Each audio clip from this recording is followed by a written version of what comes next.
Salam dan bahagia.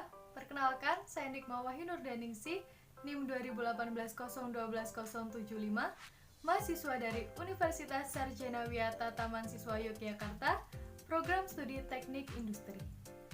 Kali ini saya akan menjelaskan tentang pedoman pelaksanaan K3 di PT Wonderful Paint. Pada PT Wonderful Paint terdapat perundangan K3, yaitu yang pertama, Pasal 27 ayat 2 UUD 1945. Kemudian yang kedua, Keputusan Menteri Tenaga Kerja RI No. Kep 187-Men-1999 tentang pengendalian bahan kerja berbahaya di tempat kerja. Kemudian sanksi terhadap pelanggaran K3 yaitu pemberian peringatan hingga 2 kali, dan apabila para pekerja masih melakukan pelanggaran, maka akan dilakukan pemotongan gaji sebesar Rp50.000. Kemudian terdapat pemantauan terhadap pelaksanaan K3 di PT Wonderful Paint, yaitu para ahli K3 melakukan pemantauan terhadap semua personil terkait agar peraturan K3 tidak ada yang melanggar. Pemasangan simbol-simbol atau peringatan pada setiap bagian di perusahaan diperuntukkan untuk semua pihak agar dapat memahami peraturan K3 yang ada. Kemudian penggunaan APD di PT Wonderful Paint. Pekerja wajib menggunakan kacamata pelindung, masker, sarung tangan, sepatu pelindung, helm pengaman, pelindung telinga, dan rompi safety. Selanjutnya terdapat simbol pada bahan kimia. Simbol-simbol ini harus diterapkan pada setiap bahan kimia yang ada di perusahaan. Hal ini dilakukan agar tidak terjadinya kecelakaan kerja oleh para pekerja. Kemudian meningkatkan pemahaman pentingnya K3, yaitu yang pertama dilakukan pelatihan untuk para pekerja. Pada gambar tersebut terdapat pelatihan bagaimana cara mengatasi kebakaran. Kemudian yang kedua, prosedur penggunaan APD.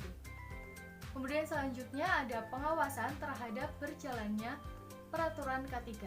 Nah, pengawasan ini dilakukan oleh para ahli K3 dan para pengawas. Kemudian yang terakhir ada pelatihan pengoperasian mesin.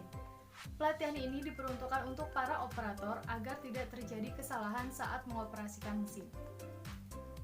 Nah, kemudian terdapat perangkat dan teknik pengambilan sumber informasi K3. Yang pertama, melakukan wawancara kepada para pekerja. Yang kedua, melakukan survei dan kotak saran dari para pekerja segala personil terkait. Kemudian yang ketiga, mengidentifikasi tingkat bahaya yang ada agar dapat memberikan peringatan kepada setiap elemen. Selanjutnya ada pemberian informasi kepada para pekerja. Mengumpulkan para pekerja dan beberapa personil terkait untuk mempresentasikan catatan bahaya yang pernah terjadi dan rekaman berbagai kecelakaan kerja. Selain dilakukan secara langsung, penyebaran informasi juga dapat diberikan melalui email setiap para pekerja atau bisa melalui memo.